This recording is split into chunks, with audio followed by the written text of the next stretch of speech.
Hey friends, this is Jose, and today I want to teach you about the importance of praying in the Holy Spirit. Why is it so important not to pray with your mind and with the ideas that seems good, but to learn to pray by that still small voice of the Holy Spirit operating in you.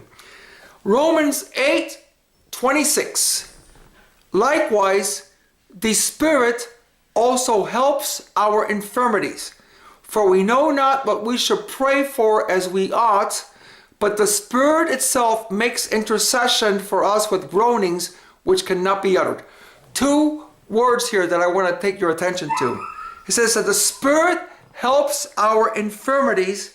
That word helps comes from three Greek words, which is called sun, anti, lambano. Sun is something that comes together with. Anti is something that comes against or face to face.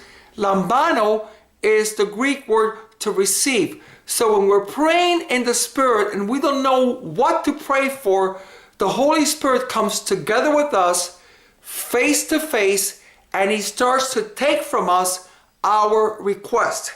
Then it says here, for we know not what we should pray for as we ought, but the Spirit itself makes intercession for us with groanings which cannot be uttered.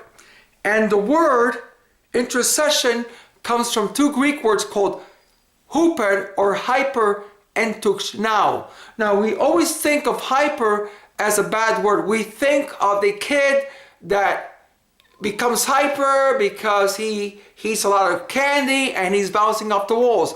But hyper really is a very good word because it means something that is beyond and above what is normal, something which is excessive, something which is off the charts. It's good.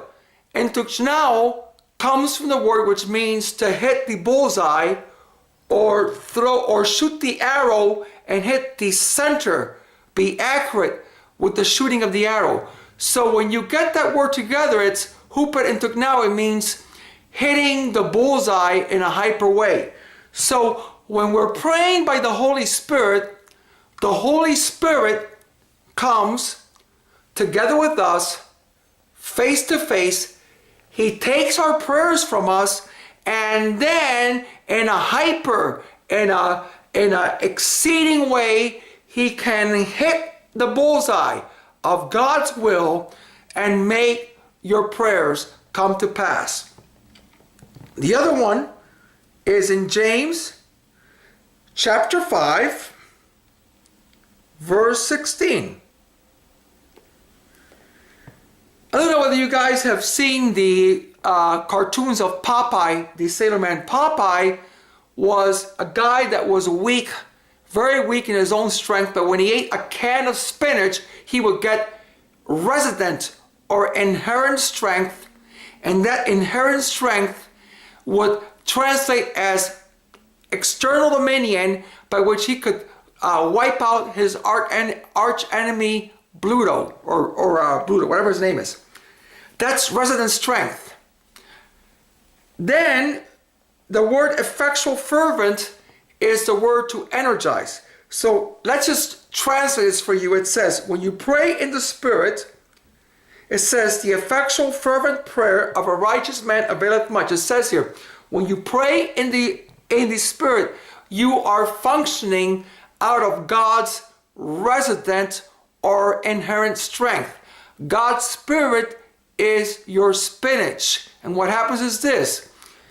When you pray by the Holy Spirit and in the resident strength of the Lord, then His prayers have external dominion.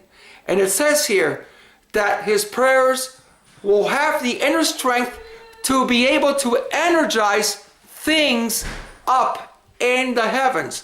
So when you pray by the Holy Spirit, what is happening is the Holy Spirit gives you inherent strength, and that inherent strength is translated as energy, and you can energize and get the breakthroughs that you need in the Holy Spirit. So this is the importance of learning how to pray by the voice of the Holy Spirit. God bless you, and we'll see you next time.